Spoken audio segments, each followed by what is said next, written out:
Ella was only 6 years old when her father remarried. Her new stepmother, Mrs. Bernice Holden, came into their home like a soft breeze, gentle, warm, and graceful.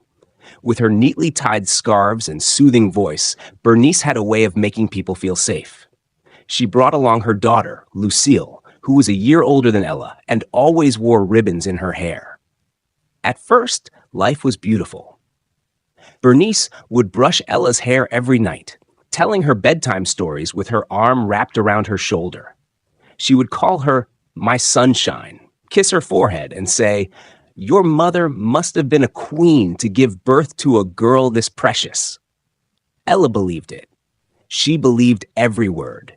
She never saw herself as a burden or an outsider.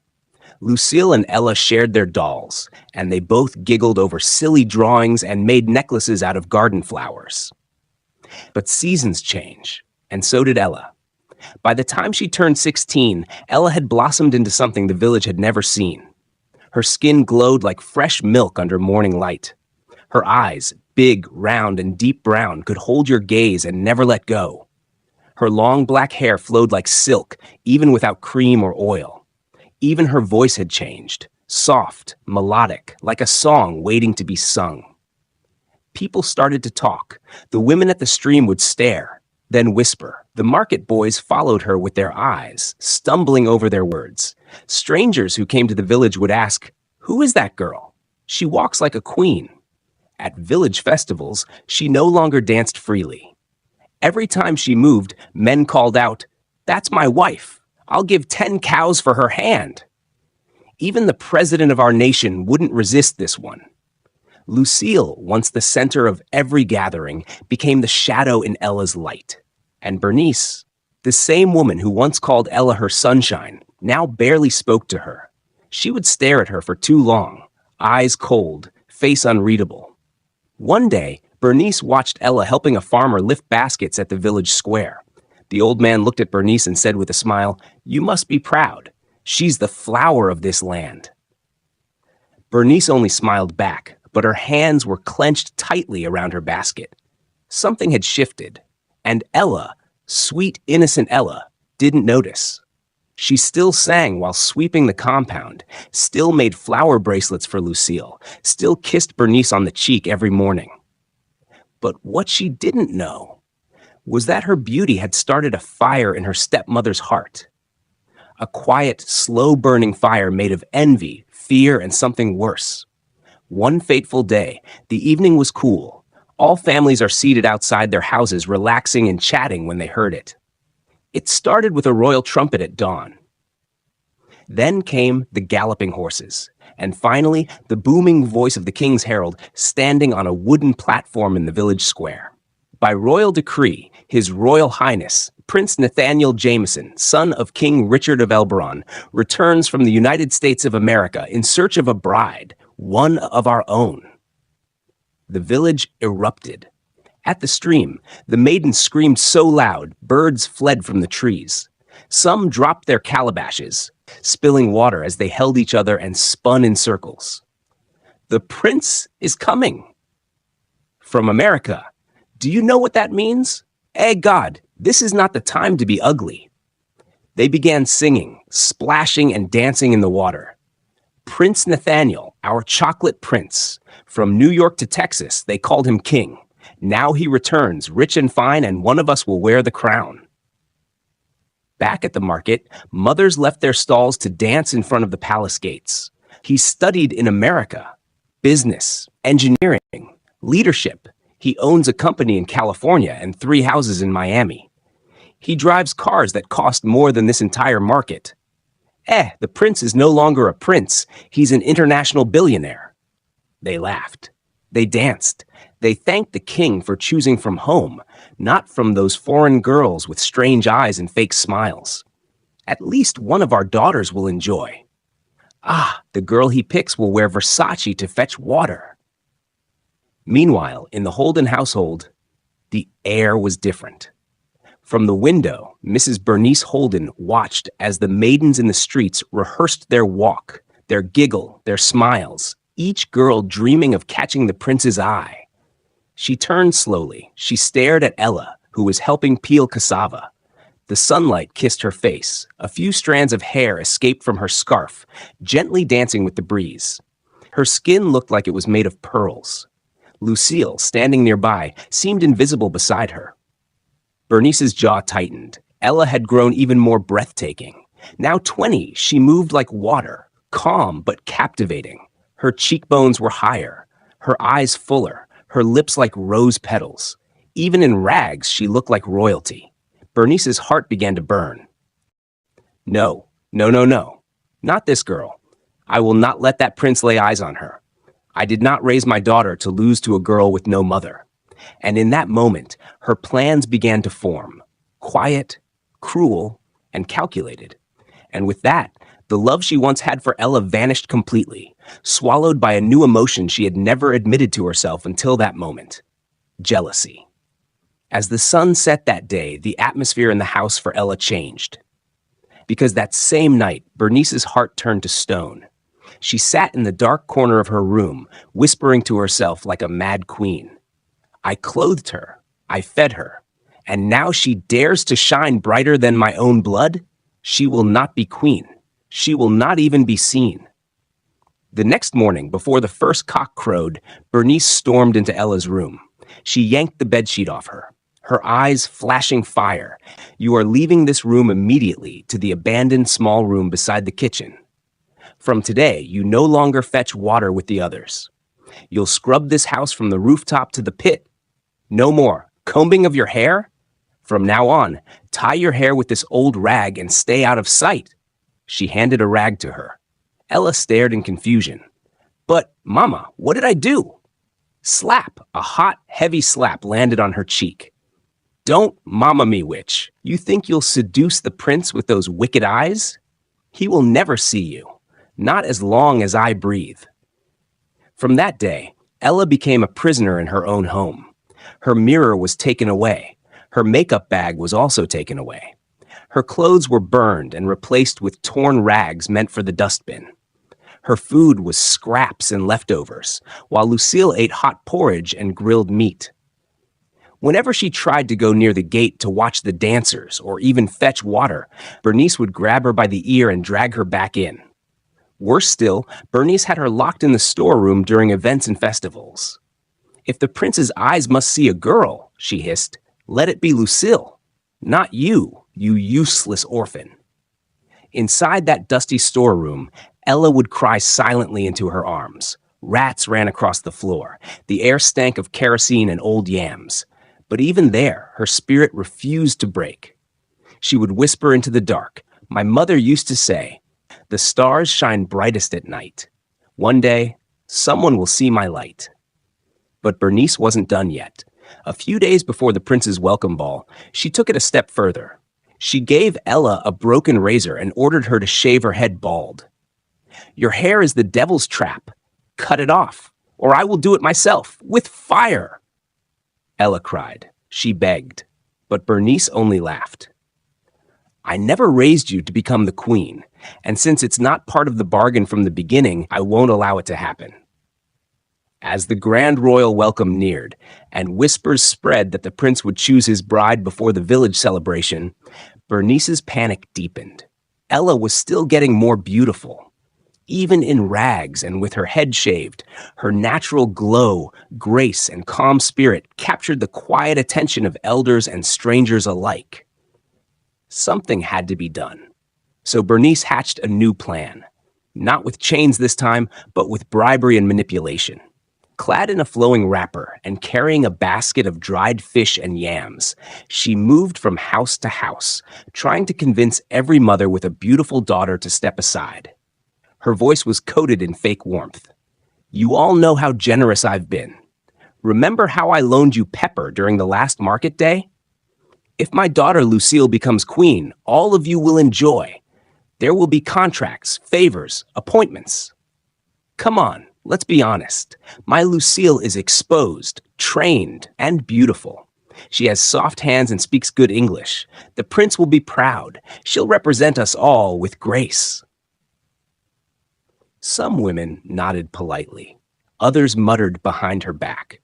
But one woman, Mama Clara, known for her sharp tongue and sharper heart, was not having it. One hot afternoon, as Bernice approached her compound gate, sweetening her voice like honey, Mama Clara was sitting under the mango tree with her daughter, Amara. As soon as she saw Bernice's silhouette from afar, her eyes narrowed. She stood up, tied her wrapper tight, and marched forward like a storm. "Bernice Holden, I warn you, turn back from my gate." Bernice paused, confused, but tried to maintain her charm. Clara, don't tell me you don't want your daughter to eat from the palace. I came to talk as sisters." Clara charged. "Talk what? You came to negotiate my daughter's destiny like she's a tomato in the market? You want me to step down for Lucille, that empty beauty with no character?" Bernice flinched, trying to speak, but Clara was on fire now. "You are wicked, cruel. You've caged that innocent girl Ella as if she's a slave.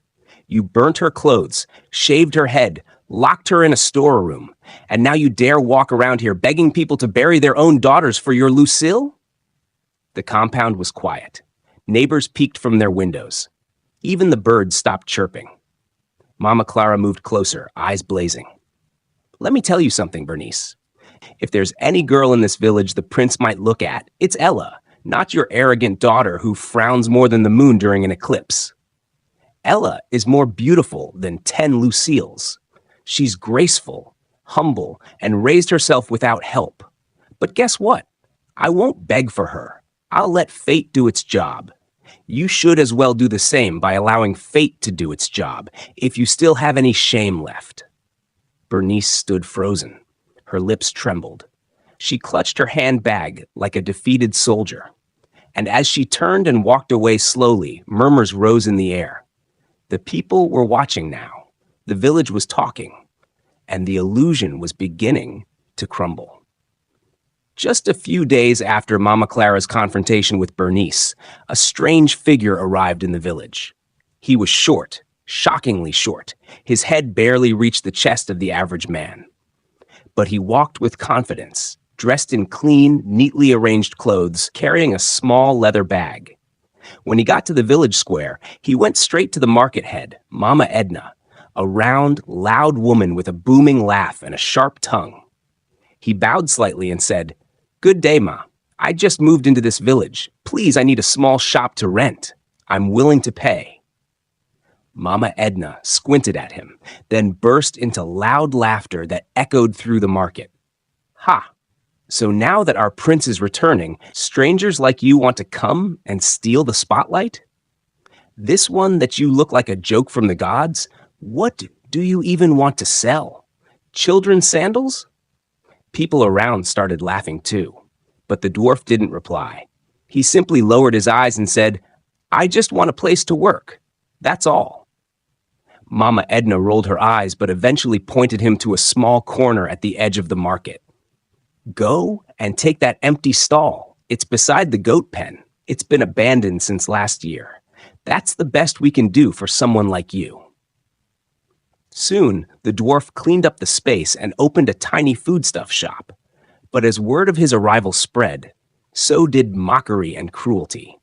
Maidens whispered and giggled when they saw him. Little boys mimicked his walk, making fun of how his legs bent. Mothers covered their daughters' eyes, calling him a walking curse. Some girls even joked, "If I ever speak to that man, may thunder strike me dead. I'll rather marry a blind goat than marry that thing." Even though the dwarf never raised his voice or responded with anger, people grew more confident in mocking him. But strangely, his name and shop spread like wildfire. Everyone knew the dwarf foodstuff store, even if they didn't visit him. He was the butt of every joke, the laughingstock of the village, the one no one respected. But in all, Ella was different. She didn't just greet the dwarf, she buys from him as well. The girl who bowed to the one they mocked. The sun was mild that morning. Birds chirped over the market as villagers bustled around with baskets and bowls. So as usual, one fateful afternoon, Ella strolled into the market, graceful and modest with her bald hair, holding a small woven bag in her hand. Despite her stepmother's attempts to ruin her beauty, her radiance only grew stronger with each passing day. Her skin glowed like polished honey, and her voice was soft like a lullaby. And every time she came to the market, she made sure of one thing. She would stop by the dwarf's shop. "Good afternoon, sir," she would greet with a respectful bow. The dwarf, often ignored and insulted by others, would smile faintly and say, "You honor me with your presence, my dear." That day, she sat on the small wooden bench in front of his stall, chatting warmly while he gently measured out some grains for her. They spoke about the weather, the food prices, and occasionally she asked him about welfare. To him, Ella was the only soul who saw him as a human being. Just as he handed her the small sack of rice with shaky hands, a shrill voice tore through the market. "Ella!" It was Bernice, returning from the tailor's shop. She stopped dead in her tracks when she saw her stepdaughter sitting and smiling at the dwarf's shop like they were longtime friends. She marched toward them like a raging bull. "Are my eyes deceiving me?" she bellowed. Ella stood up nervously, holding her bag of grains. "Yes, I buy from him sometimes." "You buy from this creature?" Bernice shouted, her eyes wide with disgust. "Do you want to invite curses into this house?" Without warning, she slapped Ella hard across the face, right in front of the dwarf. The sound echoed through the market, and nearby women gasped. "You're nothing but a dirty girl with no shame," Bernice yelled. "Talking to this thing as if he's a human being? He should be cleaning the gutters, not selling food." The dwarf quickly stepped forward, raising his hand gently. "Please, madam, she meant no harm." "Shut up!" Bernice screamed, glaring at him. "Don't speak to me, you short mistake of nature. I feel like vomiting whenever I see you. I blame whoever gave you a shop in this market." Ella's face burned with tears. The dwarf lowered his eyes. He didn't speak again. He simply picked up a broom and swept the grains that had spilled. But those watching could feel it. There was something deep behind his silence. A few onlookers whispered, "That girl is different. She greets everyone and always ensures they feel like queen and king." And in that quiet moment, as the dust settled and Ella walked away in shame, the dwarf stared after her with deep eyes that glistened with both sadness and purpose. He made a note of it. The one who showed him kindness in a world that mocked him. The next day, the village breeze was gentle, but Bernice's footsteps were heavy, her heart pounding. Not from shame, but from the weight of a selfish mission. She stood in front of the dwarf's modest stall, her eyes scanning the worn-out wooden boards, the sacks of grain, and finally the small man sweeping quietly, humming to himself. He looked up, stunned. "You?" he whispered. "You came back?" Bernice bowed her head, folded her hands, and gave a crooked smile. I came to say I'm sorry," she said. "For the embarrassment, for the names I called you. The insult. It wasn't right." The dwarf dropped his broom. No one had ever apologized to him before, let alone someone like Bernice. "You apologize?" he asked cautiously. She stepped closer. "Yes, and not just that. I also came with a gift." The dwarf blinked. "A gift? For me?" He almost gasped.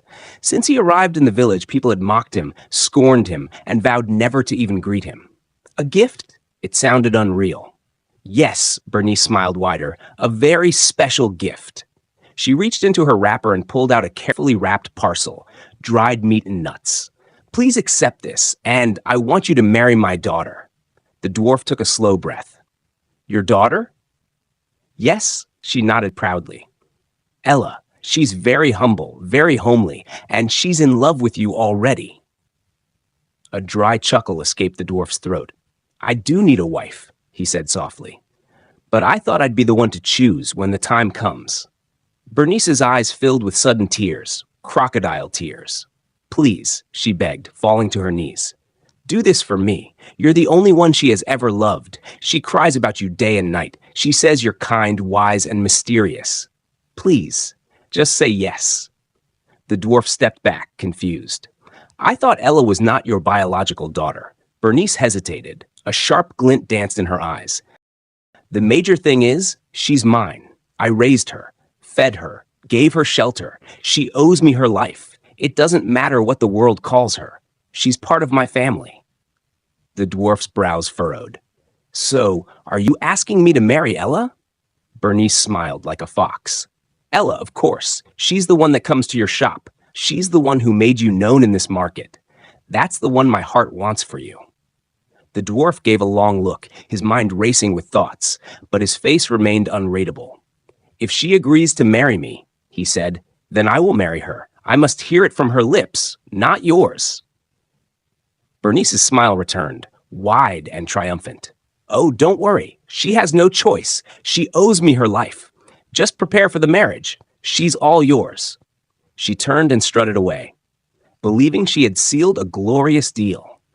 But the dwarf stood there, quiet, hands behind his back, eyes following her retreating figure. Back home, Ella had just finished washing the last pot in the kitchen when Bernice's sharp voice pierced through the air. "Ella!" She turned, her hands still wet, her heart racing. Bernice stood in the doorway, arms folded, eyes narrowed like daggers.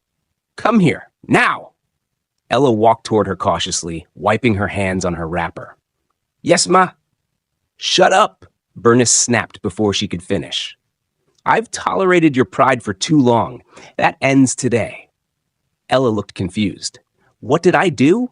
Bernice threw a crumpled wrapper and an old head tie into her arms. "Start packing. You're leaving this house today." Ella's mouth dropped open.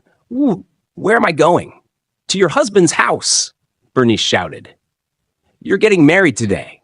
Ella staggered backward, the blood draining from her face. "What husband? Who am I marrying?" "Who else?" Bernice smirked, eyes glowing with cruelty.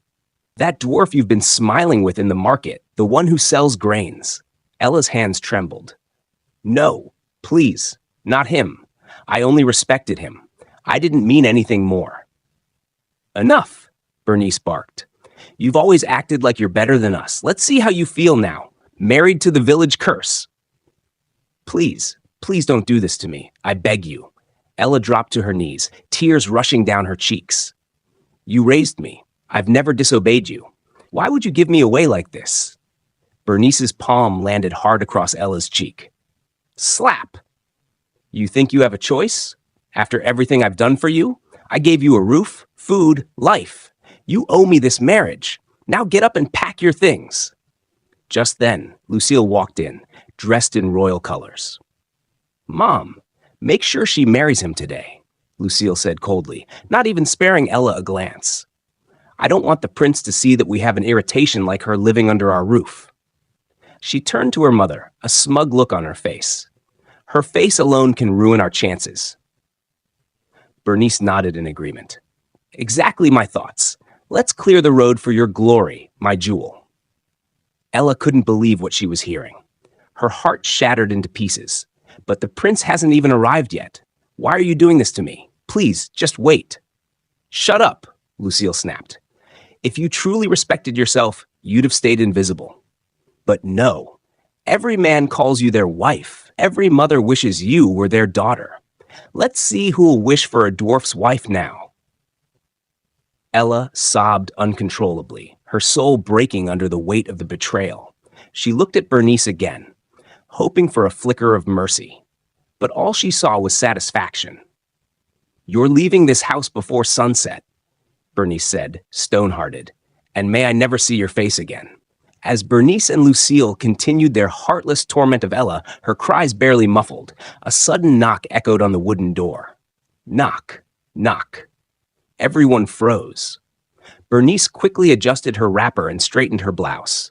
A wide grin stretched across her face as if she had just been crowned queen.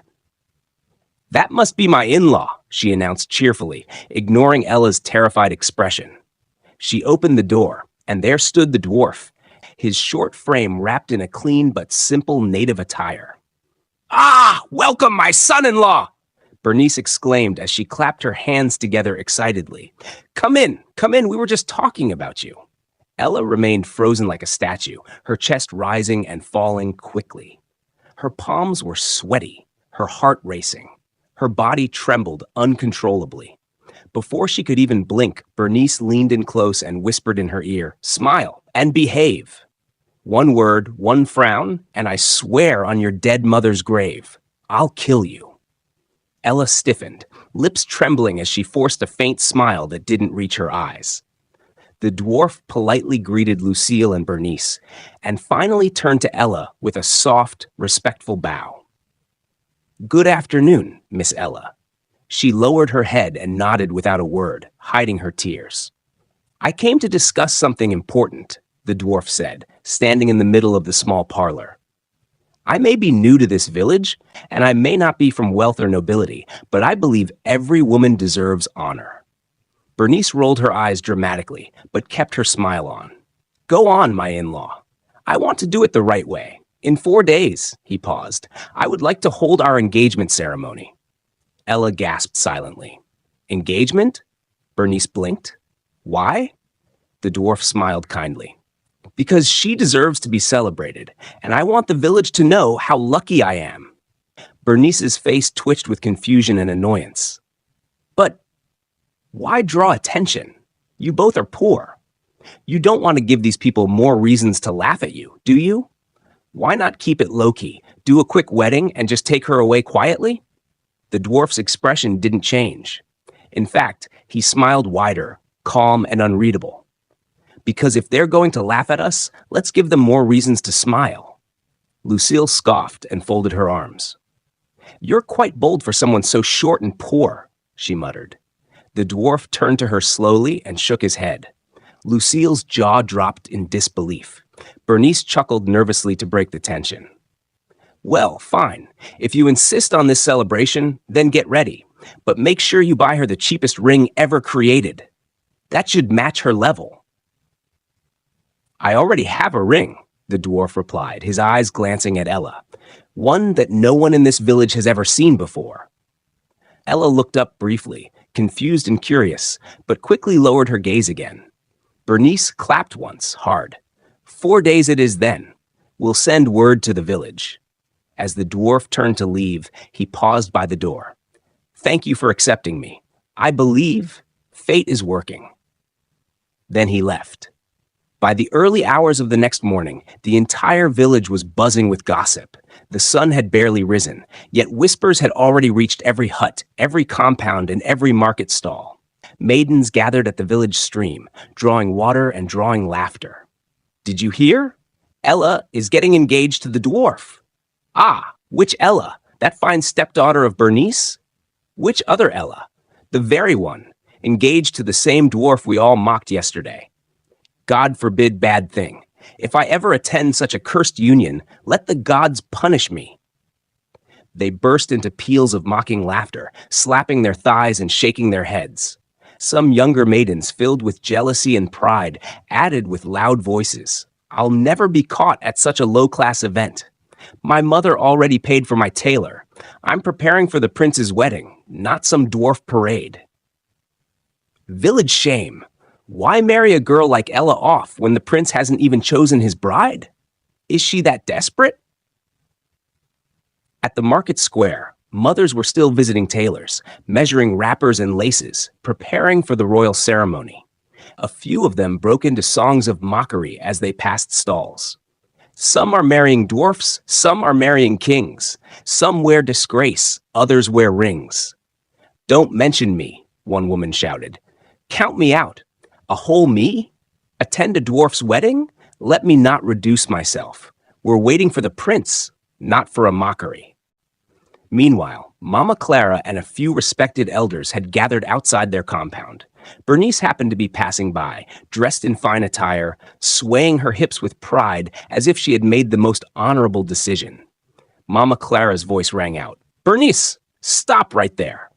Bernice turned, startled but forced a smile. "Mama Clara, good morning." "Don't mama me. Shame on you, Bernice. Shame." The other women nodded in agreement, eyes narrowed. "How could you marry that girl, that precious child, to that poor mocked dwarf?" Mama Clara continued.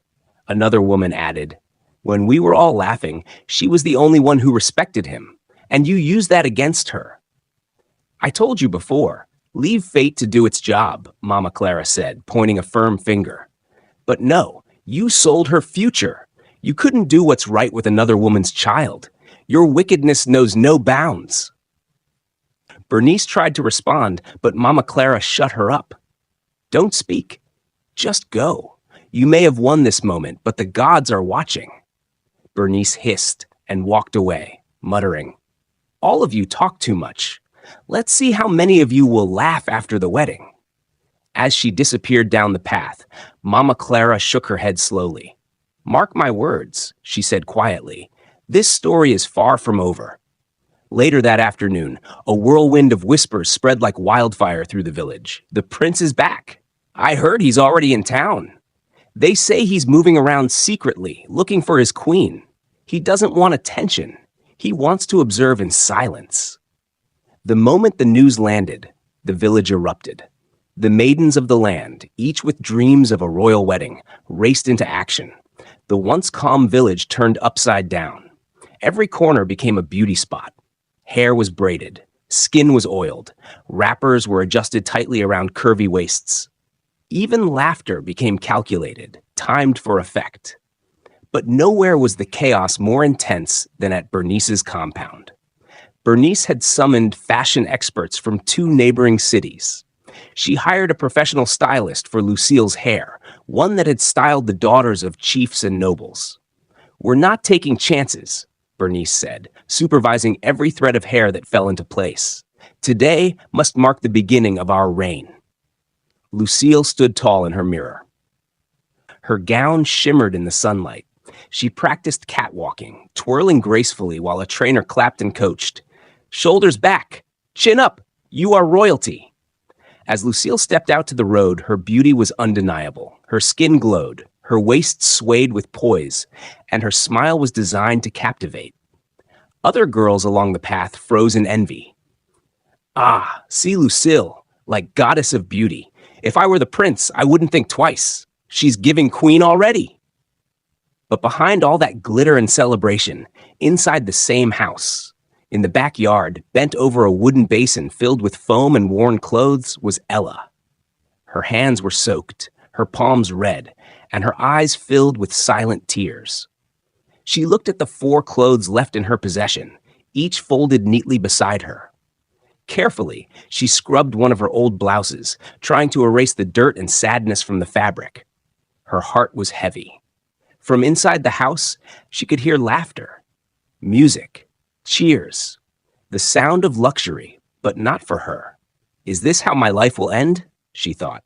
While others are dressing for royalty, I'm here washing rags. A single tear dropped onto the soap water. She sniffed, wiped it away, and continued scrubbing, her quiet suffering unnoticed, except by the wind and the heavens. Amidst the colorful rush and celebration in the town, where music blasted and perfumes filled the air as maidens competed for attention, a humble figure made his way once more to Bernice's compound, the dwarf. He came alone, dressed modestly, but clearly cleaned and pressed with effort. He clutched his cap nervously in his hands as he reached the gate. The maidens passing by hissed at the sight of him, but he ignored it and knocked politely. Bernice stepped out, fanning herself in pride, until she saw who it was. Ah, you again, she scoffed. The dwarf bowed slightly. Good day, Madame Bernice. I came to take Ella to my mother. She wants to help her prepare for our engagement ceremony tomorrow. She'll take care of her outfit and make her look like a bride. Bernice laughed heartily, folding her arms and shaking her head. I didn't expect you to beg for this. Are you not her husband already? Take her. Take the whole girl. She is yours, body and soul.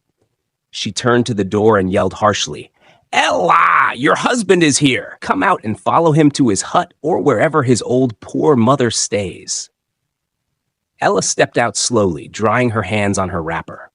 Her eyes were red from the dust of tears, and her lips trembled, unsure of what to say. Bernice sneered as she looked at her. Don't just stand there like a carved log. Pack your 4 good clothes into that old sack bag. Yes, that ragged one you used when you went hawking. Also, pick 6 torn ones. You'll need those for farming and cleaning pots in that your new family house. The dwarf's face showed discomfort. He stepped forward politely. Please, madam, don't worry about that. My mother will take care of everything for the engagement. She already... Ha! Bernice burst into laughter, cutting him off. Let's see how that goes. That poor old woman has never dressed a bride before. Let's hope your girl doesn't go looking like a roasted yam in front of our real queen.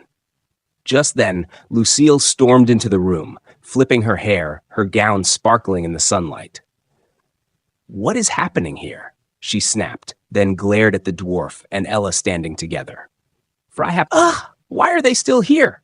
Mr. Dwarf, why can't you just go away forever with this nuisance of a girl? She pointed dramatically at Ella. She's spoiling my mood. My prince is in town. This is my moment. Please carry this smell of poverty away from here so we can breathe in peace. Ella bowed her head, her eyes clouded, but she said nothing. The dwarf gently touched her arm. Let's go, Ella. Without another word, they quietly walked out of the compound, one step at a time, watched by ridicule, but strengthened by dignity. As they disappeared from sight, Bernice muttered, Let's see if they even show face tomorrow.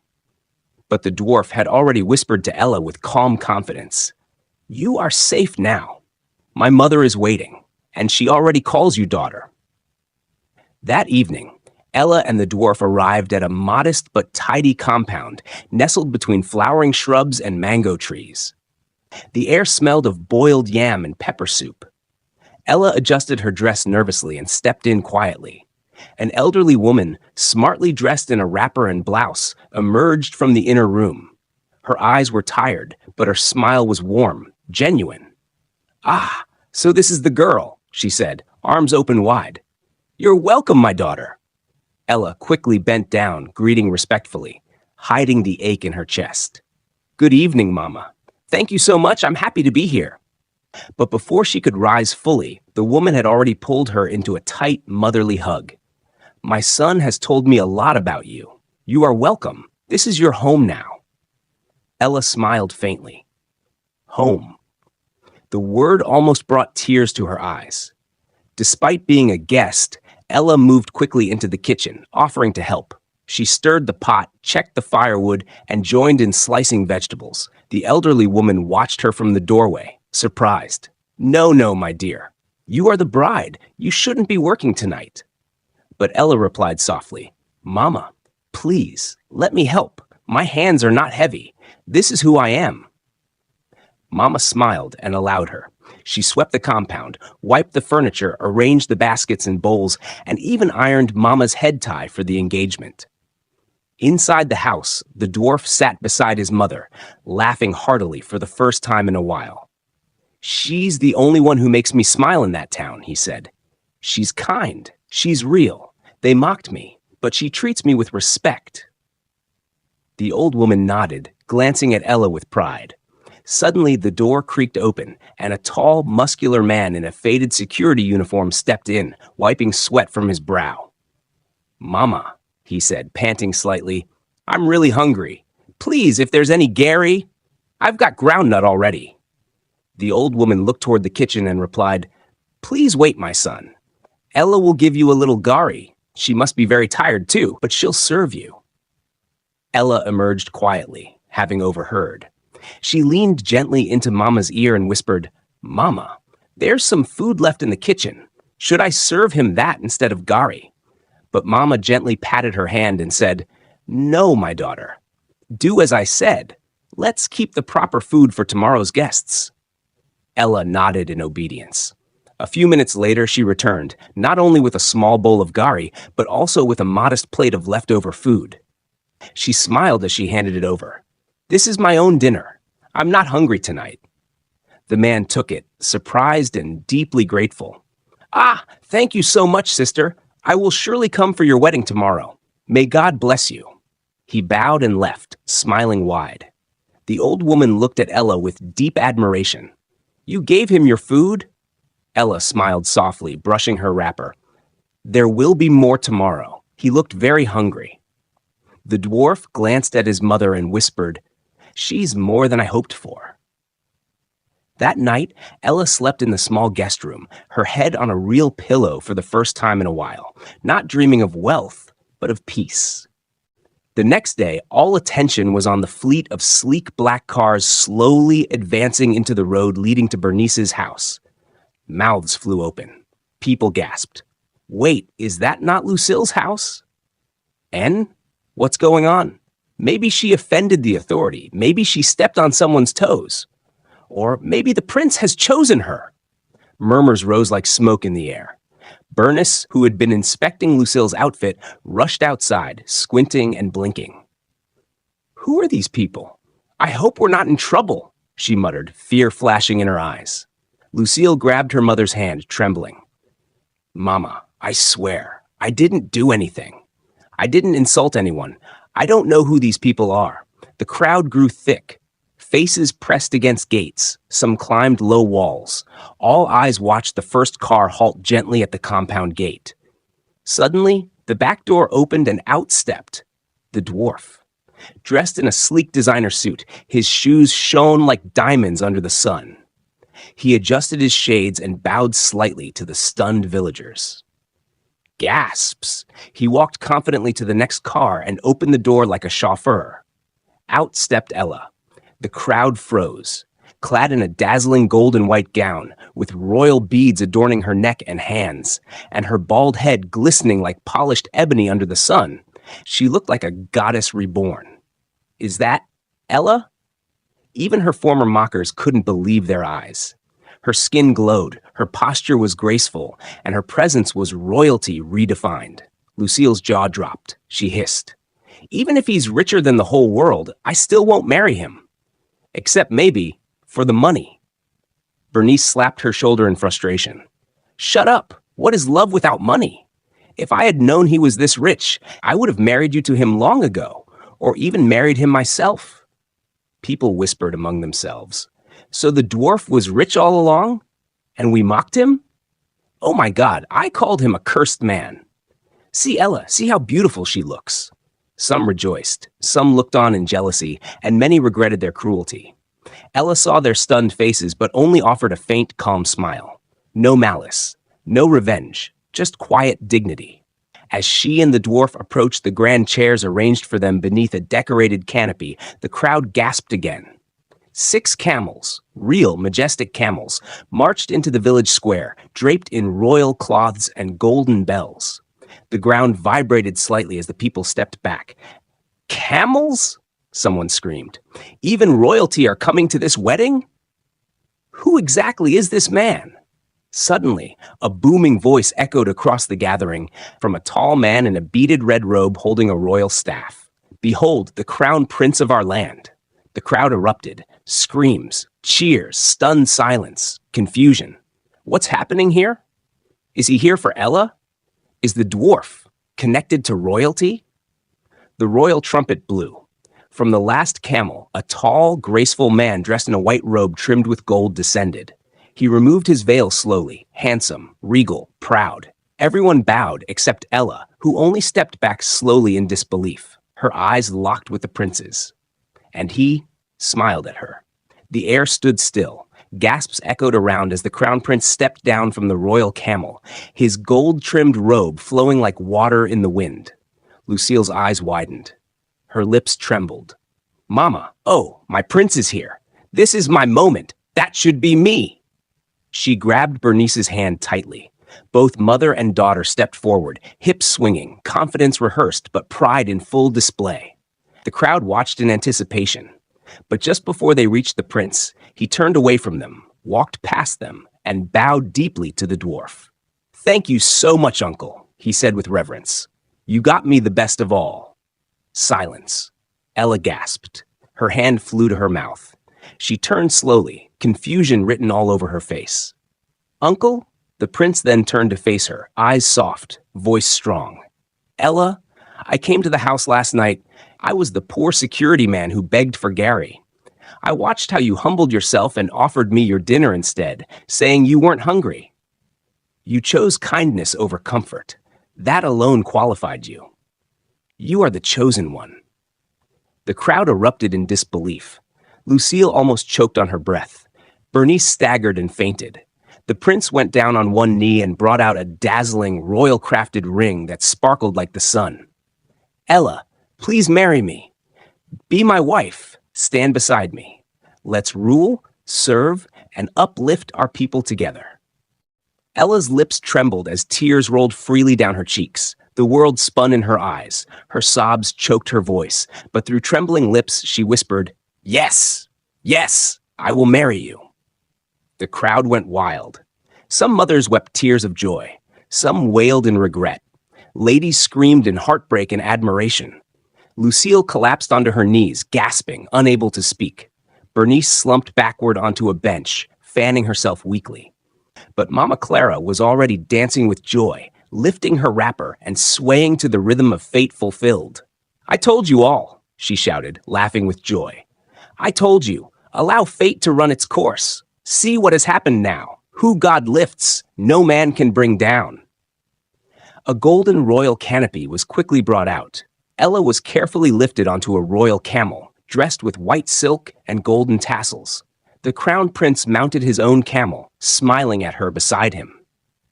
The two rode side by side, regal and radiant. Behind them, the royal announcer walked with a staff in hand, his voice echoing over the cheering crowd. "Behold, the future king and queen of our land. Long live the prince. Long live our queen Ella." As the royal camels trotted slowly away, heading toward the palace in grandeur, the street was filled with a mixture of cheers, tears, and deep regret. The people stood still. But then, a wave of weeping burst through the crowd. Lucille was the first to fall on her knees, wailing uncontrollably. Her hands trembled as she reached toward the departing camels, but they were already far beyond her grasp. "She's gone," she cried. "She's really gone." Other maidens, dressed in their finest clothes, followed her lead, falling into sobs, covering their faces, some even tearing off their gel and beads in shame. The crowd that once mocked Ella now mourned their missed chance, not for the prince, but for the kind of woman they failed to be. Lucille bent her head and spoke softly, tears pouring down her cheeks. "Ella always told me something. She said her mother once told her, 'Light shines brightest in the dark.' I didn't understand it then. I mocked her. I laughed at her struggles." She paused and sobbed harder, clutching her chest. "But despite all the wickedness my mom did to her, all we did to keep her down, she still shined. She still rose higher than us all." Her voice broke completely. Some mothers lowered their heads in shame. Others hugged their daughters and wept silently, regretting their arrogance. Bernice just sat on the floor, staring blankly into space. Her voice was gone. Her pride shattered. Meanwhile, the sound of royal horns echoed from the distant hill as Ella and the crown prince disappeared into the horizon, with guards, dancers, and camels behind them. The villagers could only watch the once-called maid become a queen in full glory. And in the middle of it all, Lucille whispered one last thing, barely audible over her own sobs. "If I had one more chance, I'd be kind too. But it's too late now." Hello, besties. Wow, what a journey it has been for Ella. From being mocked and humiliated, to riding on a royal camel as the chosen queen of the land. Isn't that just beautiful? Let me leave you with 5 powerful moral lessons from this story. 1. Kindness always wins, even when no one is watching. 2. Never look down on anyone. You don't know their future. 3. Beauty without character is empty. 4. What's meant for you will find you. Just be patient and true. 5. Light shines the brightest in the darkest places, just like Ella. Besties, what part of the story touched your heart the most? Was it the prince's twist, Ella giving up her dinner, or how the proud maidens cried at the end? Tell me in the comments and say it in your language too. Let's connect. Don't forget to like, subscribe, and share this story with someone who needs to hear this today. Your support means the world to me. I love you all so much. Thank you for always watching. God bless you, besties. See you in the next episode.